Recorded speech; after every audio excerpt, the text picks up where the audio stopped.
Et aujourd'hui, on s'intéresse au prix Carbet des lycéens 2024. C'est Darwin, le roman de Colin Niel, qui a été primé par le jury composé exclusivement de lycéens guadeloupéens. Darwin Massili, c'est un garçon de 10 ans, légèrement handicapé, qui vit dans un bidonville en bordure de forêt amazonienne avec sa mère Yolanda, une femme forte et courageuse, une femme dont le petit garçon voudrait tant être aimé. Colin Niel est venu à la rencontre de ses élèves qui lui ont décerné ce prix. Et Colin Niel est notre invité. Bonjour. Bonjour. Alors, vous avez rencontré les lycéens hier. Que leur avez-vous dit? Que vous ont-ils dit? C'était une rencontre qui était assez forte.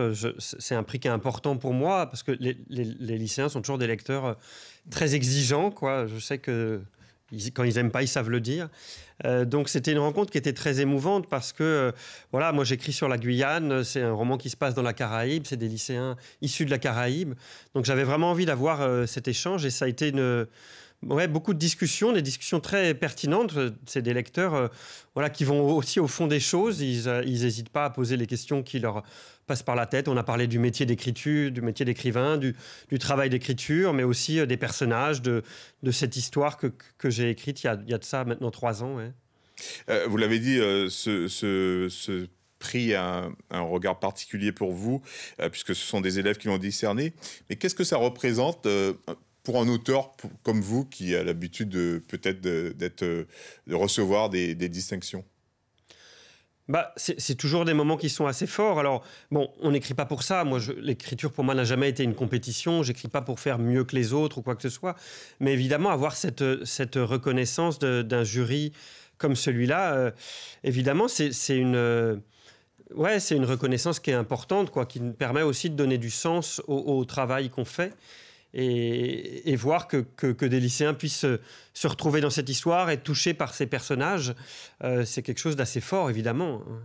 Parlons de ce roman, Darwin. J'ai lu pas mal de commentaires dessus. Certains parlent d'envoûtement, d'autres de récits poignants, d'autres encore disent avoir été bouleversés. C'est ce genre d'émotion que vous vouliez faire passer à travers vos personnages, à travers vos mots? Oui, c'est ce qu'on cherche à faire. Enfin, je crois que l'écriture, c'est toujours ça. L'écriture, c'est toujours de l'émotion. C'est ce qu'on cherche à faire passer. C'est ce qu'on a ressenti dans des lectures qu'on a pu avoir, nous aussi, dans le passé, qu'on essaye de ces émotions-là qu'on essaye de reproduire. Donc, oui, ce que vous dites là me touche énormément, bien sûr. C'est ce qui a ému le jury, vous pensez? Je sais pas, je crois qu'effectivement, c'est une histoire qui parle beaucoup de la relation entre cet enfant et sa mère, de la difficulté qu'il peut y avoir à élever son enfant quand il est différent, quand il est pas comme les autres, quand il sort un peu des normes. Et je crois que c'est ça qui a touché les élèves, il me semble en tout cas. Puisque vous parlez de Darwin Massili, comment son handicap influence-t-il ses relations avec les autres, et notamment avec sa mère Yolanda? Alors c'est un enfant qui a effectivement un handicap, il a les pieds tordus vers l'intérieur, un peu retournés vers l'arrière du corps.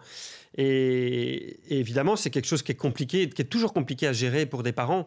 Mais lui qui grandit en plus dans ce bidonville, donc dans des situations sociales et économiques très, très précaires, je crois que c'est particulièrement difficile à gérer pour sa mère, évidemment. Et quels sont les enjeux psychologiques, j'ai envie de dire, pour Darwin, notamment en termes d'amour et d'acceptation, et comment cela affecte-t-il son comportement? Alors, en fait, Darwin, c'est surtout un enfant, je crois, qui est déchiré, en fait, qui est déchiré entre cet amour qu'il éprouve pour sa mère, qui est une espèce d'amour total, inconditionnel. Il voue à sa mère une admiration sans borne, et l'amour qu'il a pour la forêt amazonienne, parce que c'est aussi un enfant qui est très attiré par cette forêt, qui peut pas s'empêcher d'aller chercher des choses, chercher des plantes, chercher des animaux, ramener des petits objets. Donc c'est un enfant aussi qui a toujours les doigts un peu sales parce qu'il va toujours gratter un peu la terre. Donc c'est vraiment pour moi c'est un gamin qui est écartelé entre ces deux mondes, quoi.